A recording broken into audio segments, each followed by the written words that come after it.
Hello students, आपका स्वागत है आपके अपने चैनल जिसका नाम है मौरवी नंदन क्लासेस। आज हमारे व्यूवर्स की डिमांड पर हम लेकर आए हैं स्टैंडर्ड 9 का चैप्टर नंबर 2 पॉलिनोमियल्स। तो चलिए शुरू करते हैं पॉलिनोमियल्स के इंट्रोडक्शन के साथ।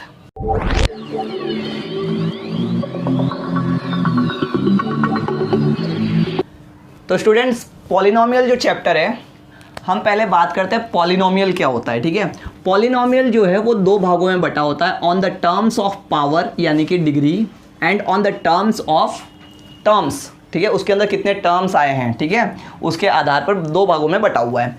तो अब बात करें टर्म्स के आधार पे, तो टर्म्स के आधार पे तीन टाइप्स के पॉलिनोमियल्स होते हैं। एक होता है मोनोमियल, एक होता है बाइनोमियल, एक होता है ट्राइनोमियल। अब इनमें अंतर क्या है? जब जिस पॉलिनोमियल में एक टर्म होगा उसे हम मोनोमियल कहते हैं, दो टर्म होगा बाइनोमियल कहेंगे, तीन टर्म होगा ट्राइनोमियल कहेंगे। ठीक है, एग्जाम्पल लेते हैं, जैसे x हो गया, y हो गया, m हो गया। ठीक है, यहाँ पर क्या आ रहा है? खाली एक ही टर्म आ रहा है, इसका मतलब ये मोनोमियल है। अब बाइनोमियल कैसे होगा? जैसे कि x+1 हो गया, y+3 हो गया। ठीक है, इस टाइप से दो टर्म यानी प्लस या माइनस के साइन से जो टर्म्स, दो टर्म अलग अलग किए जाते हैं। ठीक है, तो दिख रहा है यहाँ पे दो टर्म है, प्लस से ये दो टर्म अलग अलग है। ठीक है, x और 1। ठीक है, अब बात करते हैं ट्राइनोमियल की। तो ट्राइनोमियल में क्या होगा? x² + x+1, ऐसे तीन टर्म्स होंगे। ठीक है, उसको ट्राइनोमियल कहते हैं। जरूरी नहीं है, पावर यहाँ पर भी बढ़ सकती है। ठीक है, यहाँ पर पावर का कोई भी काम नहीं है, हमें सिर्फ टर्म्स गिनने हैं, टर्म्स के आधार पर यहाँ पर बटे होते हैं। ठीक है, अब बात करते हैं यहाँ पावर वाले सेगमेंट में। ठीक है, तो पावर और डिग्री से जो पॉलिनोमियल अलग किए जाते हैं वो इस तरह से होते हैं कि लीनियर होता है पहला, दूसरा होता है क्वाड्रेटिक और तीसरा होता है क्यूबिक। ठीक है, अब इसके अंदर क्या दिखा जाता है? इसके अंदर टर्म्स नहीं देखे जाते। ठीक है, इसके अंदर हम टर्म्स नहीं देखते, इसके अंदर हम पावर देखते हैं। लीनियर इक्वेशन, लीनियर पॉलिनोमियल जो होते हैं, लीनियर पॉलिनोमियल का मतलब होता है जिनकी पावर 1 हो। ठीक है, जिनकी पावर 1 हो, जैसे कि x, ठीक है, या x+1, ठीक है, या फिर x+y+1। ठीक है, देखेंगे आप कि वेरिएबल की पावर जो है वो क्या है? 1 है, वेरिएबल की पावर। ठीक है, यहाँ पे पावर की अगर बात करें तो वो पावर किसके पास होगी? वेरिएबल के पास। वेरिएबल की मैक्सिमम पावर 1 होगी तो लीनियर कहलाएगा। ठीक है, अब क्वाड्रेटिक की बात करें तो वेरिएबल की मैक्सिमम पावर अगर 2 होती है तो वो क्वाड्रेटिक कहलाएगा। जैसे कि x² + 1, ठीक है, x² + x+1, ठीक है, इस तरह से। ठीक है, तो और हाँ, एक सिंगल भी हो सकता है x² डायरेक्टली। ठीक है, तो ये भी क्वाड्रेटिक ही कहलाएगा, क्वाड्रेटिक पॉलिनोमियल कहलाएगा। अब क्यूबिक की बात करें तो ऐसा पॉलिनोमियल जिसकी मैक्सिमम पावर, जिसके वेरिएबल की मैक्सिमम पावर 3 हो। ठीक है, जैसे कि x³ + 1, x³ + x² + x+1, ठीक है, या फिर x³ अकेला भी ले सकते हो। ठीक है, तो इस तरह से ये जो एग्जांपल्स हैं ये मैंने आपको लीनियर, क्वाड्रेटिक और क्यूबिक के एग्जांपल दिए हैं। ठीक है, यहाँ पर मोनोमियल, बाइनोमियल और ट्राइनोमियल के एग्जांपल दिए हैं। अब यहाँ पर क्या हो सकता है? अगर कोई मोनोमियल पॉलिनोमियल है, वो मोनोमियल जो है तीनों में से कोई भी हो सकती है। ठीक है, मोनोमियल पॉलिनोमियल जो है वो लीनियर भी हो सकती है, क्वाड्रेटिक भी हो सकती है और क्यूबिक भी हो सकती है। एग्जांपल देता हूँ मैं आपको कि जैसे कि यहाँ पर x² है, तो ये क्या है? अगर x² की बात करें तो ये मोनोमियल हुआ क्योंकि इसके अंदर एक टर्म है। और अगर बात करें पावर की तो यहाँ पर पावर क्या है? 2 है, यानी कि ये क्या होगा? क्वाड्रेटिक होगा। क्या होगा? क्वाड्रेटिक होगा। ठीक है, इसी तरह से अगर हम x³ ले लें तो ये क्या हो जाएगा? मोनोमियल और क्यूबिक हो जाएगा। ठीक है, और यहाँ पर जो x लिया हुआ है वो क्या है? लीनियर है और मोनोमियल है, यानी कि ये पॉलिनोमियल तीनों में से कुछ भी हो सकता है। बाइनोमियल जो होता है वो भी तीनों में से कुछ भी हो सकता है। ट्राइनोमियल जो होता है वो भी तीनों में से कुछ भी हो सकता है। क्लियर? अब हम बात करते हैं जीरोस ऑफ द पॉलिनोमियल की। जीरोस ऑफ द पॉलिनोमियल या रूट ऑफ द पॉलिनोमियल क्या होता है?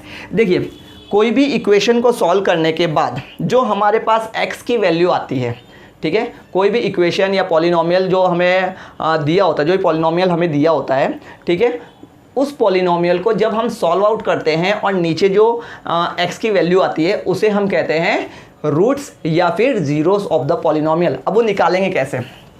जैसे सपोज कीजिए हमारा एक ब्रैकेट आया सॉल्व करने पर x-1, ठीक है, एक ब्रैकेट हमारा क्या आया x माइनस वन, पॉलिनोमियल को सॉल्व करने पर एक ब्रैकेट हमारा x माइनस वन। तो रूट या जीरोस ऑफ द पॉलिनोमियल क्या होगा, ये जो ब्रैकेट आया है हमारा, ठीक है, इसको इक्वल्स टू जीरो रख देंगे। क्या करेंगे, इक्वल्स टू जीरो रख देंगे, तो ये हो जाएगा हमारा x minus one is equal to zero. अब ये माइनस वन इस साइड जाके क्या होगा, प्लस हो जाएगा, तो x इज इक्वल टू क्या हुआ, वन आया।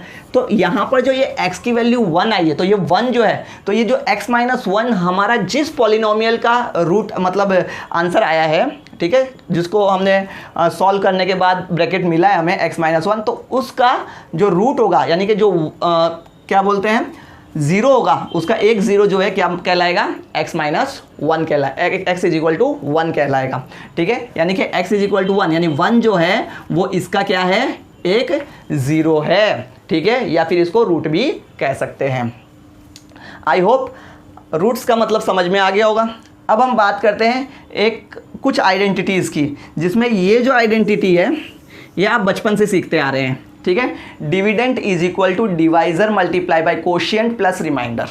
ठीक है, ये आइडेंटिटी, चलो एक फर्स्ट या सेकेंड स्टैंडर्ड जब भी आपने डिवाइड सीखा था, उस डिवाइड से इसको कंपेयर करते हैं। ठीक है, ये जो आइडेंटिटी है हमारी, इसको उससे कंपेयर करते हैं, तो आपको ईजिली रिमाइंड रहेगा, आपको याद रहेगा। ठीक है, तो अब हम यहाँ पे कोई सम लेते हैं, चलो बहुत इजी सम ले लेते हैं, 10 डिवाइड बाई 3।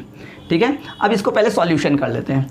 तो 3 3 ज़ा 9 माइनस, तो कितना बचा 1। ये क्या है हमारा, ये है हमारा रिमाइंडर r।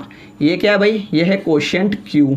ये क्या है, ये डिवाइज़र का d। ठीक है, div लिख देते हैं। और ये क्या है, डिविडेंड। ठीक है, ये है डिविडेंड। क्लियर। अब देखिए, अगर हमें डिविडेंड चाहिए तो हम क्या सीखें, डिविडेंड अगर हमें चाहिए तो हमारा आंसर क्या होना चाहिए, देखिए इसका आंसर होगा divisor multiply by quotient plus remainder. तो आपने बचपन में ये सीखा होगा कि डिवाइड जो है वो सही है या गलत, इसे आइडेंटिफाई करने के लिए जो हमारा कोशिएंट यानी कि जो क्वेश्चन आंसर आया होता है, कोशिएंट यानी कि जो आंसर आया होता है, उसे डिवाइज़र जिस नंबर से डिवाइड किया दोनों को मल्टीप्लाई कर लेना चाहिए। ठीक है, और जो रिमाइंडर बच गया उसको इसमें प्लस कर लेना चाहिए। तो आप देखेंगे 9 + 1 इज इक्वल टू 10, यानी 10 क्या है, 10 हमारा डिविडेंड है। क्या है, डिविडेंड। तो बस इसी बेसिक फॉर्मूले के ऊपर ये फॉर्मूला यहाँ पर तैयार हुआ है। आई होप समझ में आ गया होगा। और कुछ बेसिक आइडेंटिटीज़ हैं जो आपने 8th स्टैंडर्ड में भी सीखी हुई है। ठीक है, जो कि आपको यहाँ पे याद रखनी होगी। अगर ये आइडेंटिटीज़ आपको नहीं आएंगी तो आप इस चैप्टर के क्वेश्चंस नहीं कर पाएंगे। तो मेरा अनुरोध है कि आप ये आइडेंटिटीज़ को अच्छे से याद कर लें। तो देख लेते हैं कौन सी आइडेंटिटीज़ हैं। तो a + b का whole square is equal to a² + 2ab + b², a - b का whole square is equal to a² - 2ab + b², a² - b² is equal to a + b a - b, a + b का whole cube is equal to a³ + 3a² b + 3ab² + b³, a - b का cube is equal to a³ - 3a² b + 3ab² - b³। ठीक है, तो ये जो 4-5 identities हैं, इनके अलावा कुछ आइडेंटिटीज़ और हैं, वो हम जब सम्स करेंगे तब हम उनको भी देख लेंगे। ठीक है, तो इस वीडियो में यहीं तक। आपको ये वीडियो इंट्रोडक्टरी पार्ट कैसा लगा हमें कमेंट बॉक्स में ज़रूर बताइए। और नेक्स्ट वीडियो में हम करेंगे इस चैप्टर की पहली एक्सरसाइज 2.1। तो यदि आप हमारे नेक्स्ट वीडियो की नोटिफिकेशन पाना चाहते हैं तो हमारे चैनल को सब्सक्राइब जरूर करें। आपको इसी प्रकार से रेगुलर वीडियोस मिलते रहेंगे। Thank you for watching.